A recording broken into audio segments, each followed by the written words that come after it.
প্রিয় ভিউয়ার্স, এবারের দুর্গাপুজো উৎসবের কিছু ভিডিও আপনাদের আমরা আজকে এসেছি সুলতানসাদি সার্বজনীন দুর্গাপুজো উৎসবে। সেখানে দায়িত্ব কর্মরত পুলিশ বাহিনীর সাথে আমরা কথা বলেছি। চলুন বিস্তারিত জেনে। তেমন পুজো অনুষ্ঠিত হয়নি, সেটা পুষিয়ে নিতে এবার হিন্দু ধর্মাবলম্বীদের মাঝে অনেকটা উৎসব আমেজ দেখা দিয়েছে। আমরা সুলতানসাদি সার্বজনীন পূজা উৎসবের দায়িত্বে যিনি আছেন আরাজা থানার সাব ইন্সপেক্টর জনাব মকবুল সাহেবের কাছে জানতে চাইব যে পূজা উৎসব উপলক্ষে নিরাপত্তা কতটুকু বা কী ধরনের আইনানুগ ব্যবস্থা করে।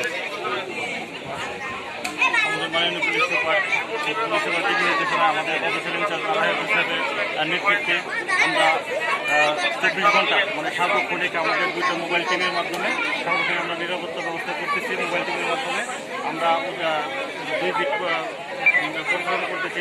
সরকারি সাথে সার্বক্ষণিক আছে যাতে কোনো ধরনের আইন সংরক্ষণ না ঘটে এবং কি স্বাস্থ্যবিধি মেনে আপনার পূজা করতে হবে, পূজা উদযাপন করতে হবে এবং কি সময় মতো নির্ধারিত সময়ে সরকারি বিধিনিষেধ মেনে আপনার কার্যক্রম পরিচালনা করতে এই জন্য আমরা থেকে আছি।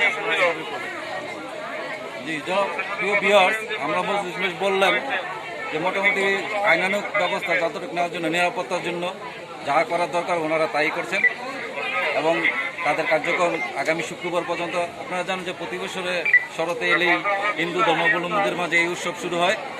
এইবার শুক্রবারে দশমীর মাধ্যমে তাদের এই উৎসব শেষ হবে। আমরা আশা করি যে সর্বোপরি আরাজার উপজেলার প্রত্যেকটি পূজা মণ্ডপে আইনশৃঙ্খলা বাহিনীর তৎপরতা থাকবে এবং তাদের নিরাপত্তা বজায় থাকবে। এই পর্যন্ত আপনাদের থেকে বিদায় নিলাম। আমি বাদল আহমেদ, নিউজ বাংলা থেকে। সবাই ভালো থাকুন, সুস্থ থাকুন।